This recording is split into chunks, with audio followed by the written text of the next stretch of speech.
Hello, everybody. My name is Angel Vences, and I'll be going over Frederick Douglass. Now, we'll be starting off his biography. He was born into slavery. He had no exact date of birth because he was separated from his mother from 9 to 12 months of when he was born. And he was born in August 1818, but they don't know what date exactly. But he was born in Maryland, Tuckahoe, where he learned to read and write at the age of 12. He's an anti-slavery activist. He escaped slavery supposedly with a forged letter in 1838. There was a theory, but they're not sure if it's confirmed or not.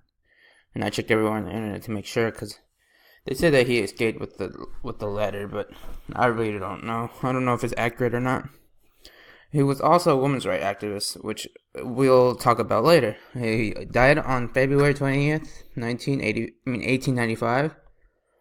He was an influential writer who wrote biographies of his own life, and one of them, the one we will be discussing today, is the narrative of the life of Frederick Douglass, an American slave, which was published in 1845.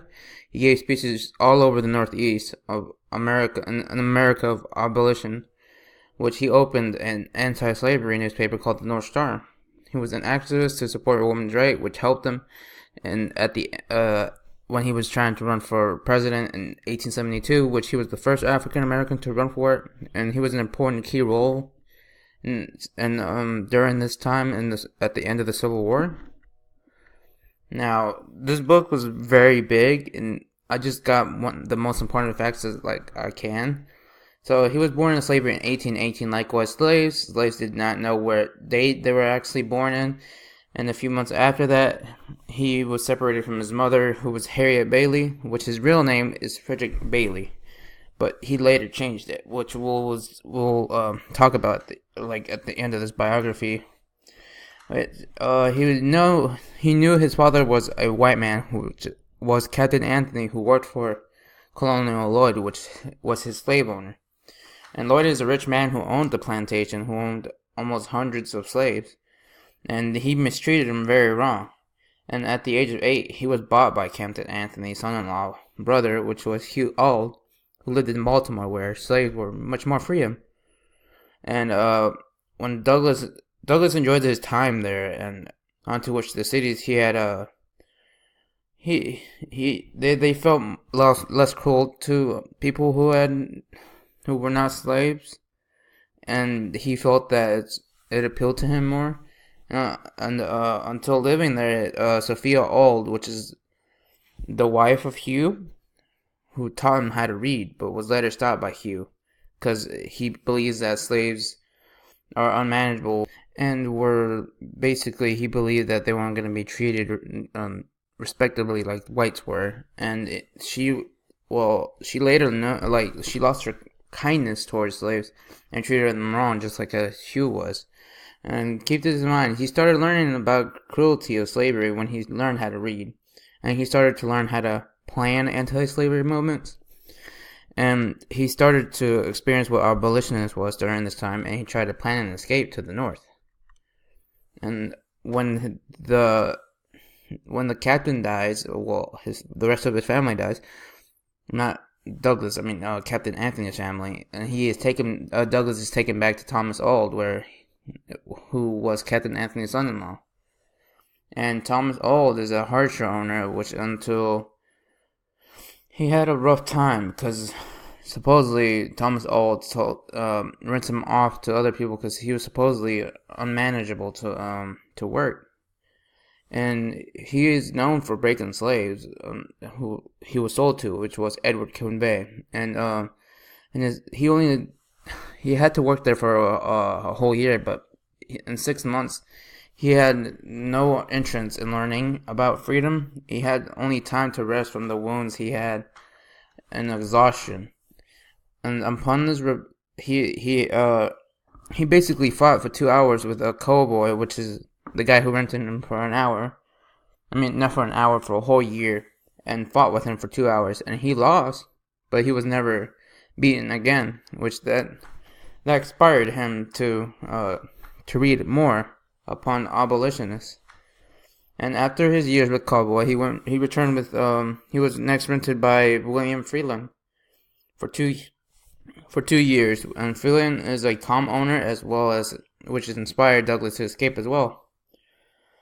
And Douglas starts teaching slaves and others to help and join him to escape freedom as well. But amongst them, one of them traded. There were a trader who told Freeland, and Douglas was basically taken to jail because he was inspiring slaves to escape with him. And when he came out of jail, he went back to Hugh Gold, where he learns about ship trading. And had his time there, he learned, he was an apprentice and also was very intimidated by white coworkers. And he was moved because of it, because they mistreated him. And later on, he achieved to learn how to advance more than others and got the highest wage. And he asked his owner bit by bit to see if he can save up money. And he later escaped to New York, where he changes his name from Fredrick Bailey to Frederick Douglass in orders so they won't find him. And he was married to Mary Anna Murray, which is his wife. Then later moving back to Massachusetts to continue his abolitionist, where he started doing his inspirations for slavery abolitionists. The overall theme of this is slavery and freedom, which we can already tell. He wanted to escape freedom. He gave in great detail how slavery was, and it was kind of hard to describe it in this presentation because a lot of it's too much to put it in a 12 to 15 minute video. But the genre is an autobiography, so he basically wrote about himself. And he was just trying to tell his whole point of a story. And the point of view, anything can be done if you try hard enough. That's what he was trying to tell me. Well, tell everybody, not just me. He's trying to say, don't just stop because somebody told you to stop. You keep going until you feel like you're satisfied with what your goal is. Now, there's so many symbolism in the story, like the city versus country, where he was moved to a different place lots of times, and he felt that he should be treated right. That's where he stayed at. When he was 8, he went to Baltimore and was treated right. And when he came back, he felt that being in Baltimore felt more freedom doing anything that he wants, and was basically not put on the spot to be mistreated or anything like that. And the female suffering was a big one, that's why he inspired in supporting women's rights. And he watched so many women suffer. Like this Aunt Hester, he was in the closet, and out of nowhere, his aunt is being beaten by a white man, almost to death, and right in front of him. And he didn't want to come out the closet because he was scared that he was going to experience the same as his woman, which it was his aunt supposedly, and he basically didn't want to. He wants to support that women also have rights in protecting themselves and basically don't want to be mistreated again. Now, here are some important quotes, like, never having enjoyed to any considerable extent her soothing presence, her tender and watchful care. I received the tidings of her death with much of the same emotions I should have probably felt at death at a stranger. Well, this expressed the thought he himself had no feelings over the death of his own mother, which showed that he had no social bonds with his family, because slavery all about itself just makes people distorted of knowing what their past was, and it showed how terrible this kind of thing can happen to humans. Like this scholar right here, he said the majority of African Americans who have more than a few white ancestors. Thus, the person who passes the visible signs of the past is conjecture. What he's trying to say is the same thing I'm trying to say. He says that many people who have white fathers during this time don't really want to know their past. Unlike Frederick Douglass, who really wanted to know his mother.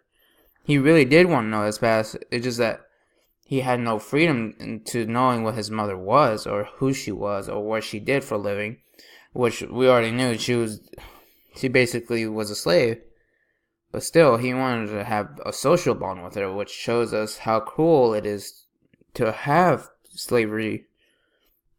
And it basically just shows us shows us how cruel slavery was back then.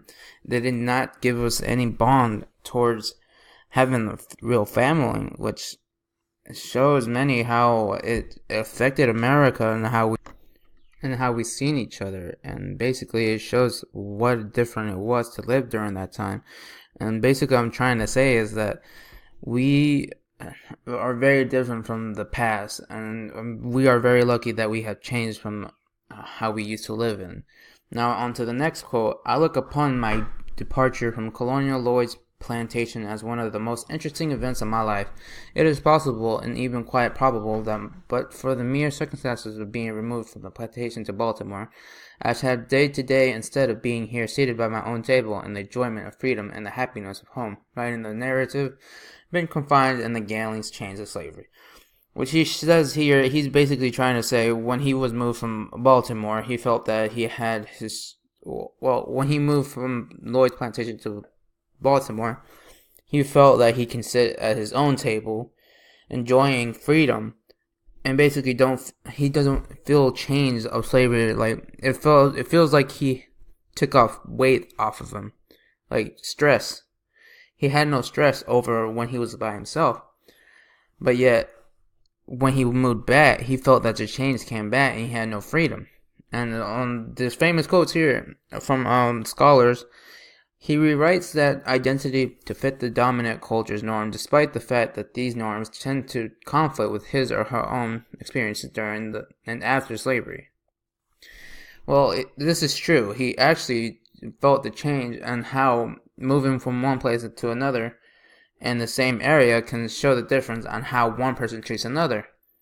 Which I agree with Drake. He is actually right. It shows how other people think in different regions of the world. Like if I move to, let's say, to Africa, they show me how important things are around there, other than here in America, where we don't give a damn about anybody else. And they basically, he's trying to say that family is more important, and social bonding with others, being happy with one another, is much less rougher for everybody else. And the next quote is, much of what is revealed in these narratives is the way in which literacy enabled and empowered blacks to gain freedom from and control over the ruler culture that enslaved them. Like he said, he basically rephrased what Douglas meant. Gaining freedom from what others control over is not right. He basically wants us to be free, and instead of being chained up like he was during slavery. And if we empower that slavery is best for everybody, not everybody will gain anything from it, and it will basically just cause segregation to happen and basically have us overpowered by others. Now, this is the end of my project, and thank you for listening, and I hope you had a good time.